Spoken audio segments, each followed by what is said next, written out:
Good morning, everyone.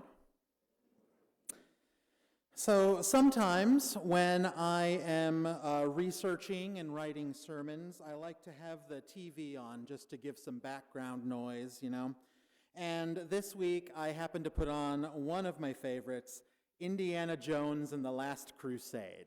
It is my favorite of the series. I love it so much. And it turned out to be a really great choice because faith is a major theme in today's readings, and faith also plays a big part in the climax of that movie.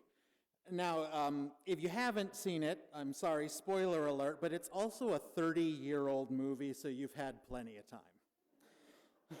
So, what happens at the climax is that Indiana Jones has to save his dying father, and in order to do that, he has to pass 3 tests to get into the Temple of the Sun and find the Holy Grail. Now, for the 3rd test, he comes to a deep canyon, and there is no way across that he can see. And his only clue is, only in a leap from the lion's head shall he prove his worth. And so he realizes that he has to take a literal leap of faith. And so he closes his eyes, and he steps off the edge of the chasm, and he lands about a foot below on a platform that was hidden by optical illusion. And his faith paid off, and he found the Grail, and he saved his dad, and he went on to make a questionable sequel to it, but we won't talk about that. So I'm sure that most of us have had times in our lives that we could describe as leaps of faith. Maybe you decided to quit your job without having another one lined up. Maybe you moved to a new city where you didn't know anyone. Maybe you joined the military knowing that there was a very good chance that you would see combat. In Genesis, Abram made a leap of faith. Or did he? Now, we could argue that it's only a leap of faith if the outcome is in doubt. If I moved to Alaska, say, would I find a job there and make new friends? I don't know. There's lots of possibilities. So therefore, there's doubt it would be a leap of faith to do it. But Abram got his marching orders directly from God. And there's one thing that we know about God, and that Abram also knew about God, and that is that he always delivers on his promises. So there's no leap there. There's just faith. It's not a leap of faith to believe that the sun will rise tomorrow morning. I mean, I can't see the future, but I have enough reason to trust that it will rise tomorrow morning. In the same way, Abram had enough reason to trust God, and so God chose him. God called him, and through him, God also calls all of us. As the reading says, in you all the families of the earth shall be blessed. So it was always God's plan to reach the entire world. In this instance, he began with Abram and his descendants, and he went through Jesus, and then through Paul into the Gentiles, and eventually to all of us in this very room right now. We are part of God's promise to Abram. So if we can frame our lives and our faith in that way, it can make a big difference in how we view the world. Now, bad things will still happen and they will still affect us, but instead of blindly hoping that we land on a hidden platform like Indiana Jones did, reframing our lives to trust in God and have faith that we are part of his promise will deliver us to the other side of the metaphorical chasm. Faith is transformative. It can turn fear into courage. A few years ago, I had a friend who was rehearsing a play. She was the lead in the play, and it was not going well. She was having bad anxiety attacks, and she was convinced that she was ruining the show for everyone else. And she asked me if she should try prayer. She had never prayed before, and she didn't know if she should. She didn't know if God would take her seriously if she started it now. And I convinced her that, yes, it is okay to pray God would love for you to start now, yes. And we started praying together. And we did this over the course of, rehearsals, and it helped her relax. And she relaxed enough that she was able to focus on the work she needed to do. The play came together, and she got great reviews. And faith can also turn mistakes into growth. I have to remind myself of this a lot. I know when I'm at work, if someone on my team makes a mistake, I am really quick to extend grace to them. I let them know, oh, no, it's okay, it's fixable, it's not a big deal, it's fine. But if I make a mistake, no, I am the worst person in the world. They never should have hired me. I'm a loser, I ruin everything, I'm ugly, I'm stupid, all the terrible things. And the sooner that I remember my faith, and that God's grace has been given to me through that faith, the sooner that I can get out of that shame spiral, and I can get on to fixing whatever mistake I made, and I can grow from that experience and learn to avoid it the next time it comes up.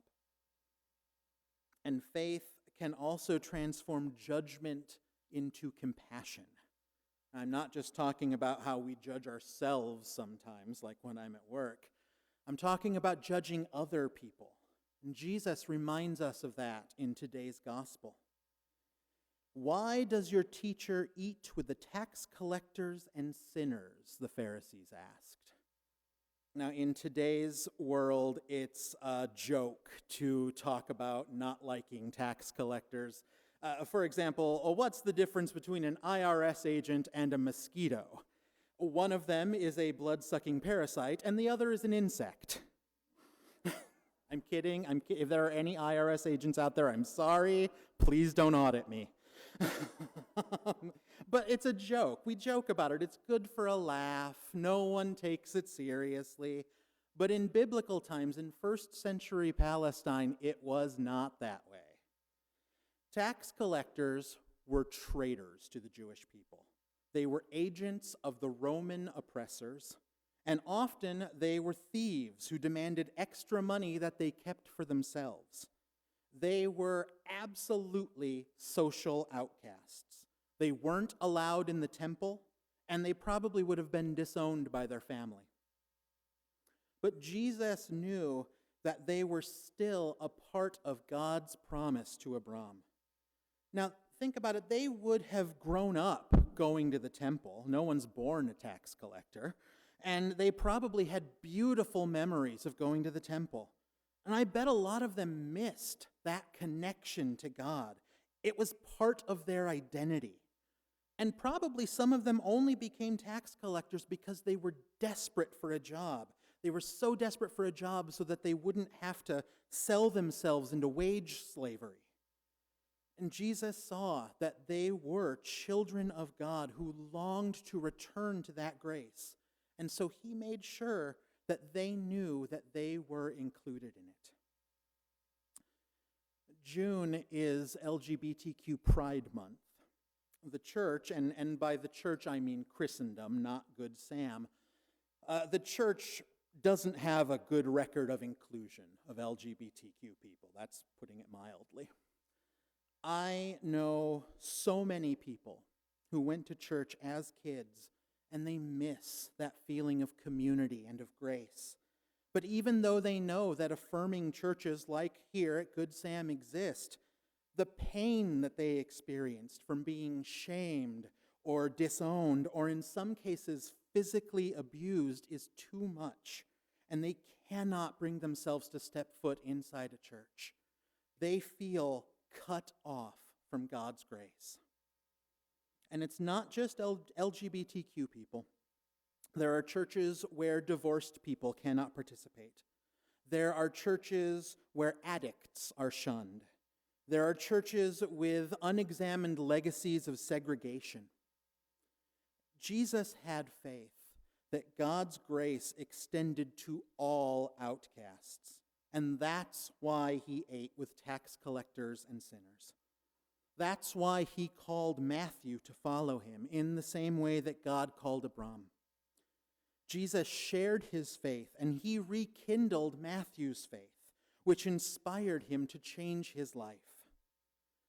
Now, honestly, this is one of our strengths here at Good Sam. We are pretty good at inclusion, and we're good at remembering that we are all part of the promise. But I know that I'm not always perfect at it, and so I imagine that I'm not the only one who's not always perfect at it, and it's always good to be reminded of it.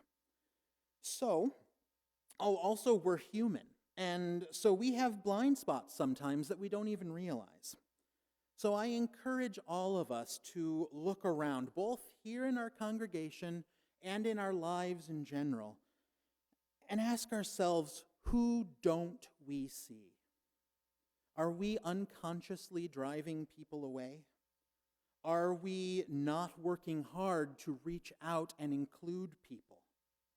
I don't know the answers to this, but I believe that our faith calls us to ask these tough questions. Now, faith cannot change the past, but it can help us have compassion and growth and courage, and faith can help us change the future. So place your faith in God. No leaping required. Amen.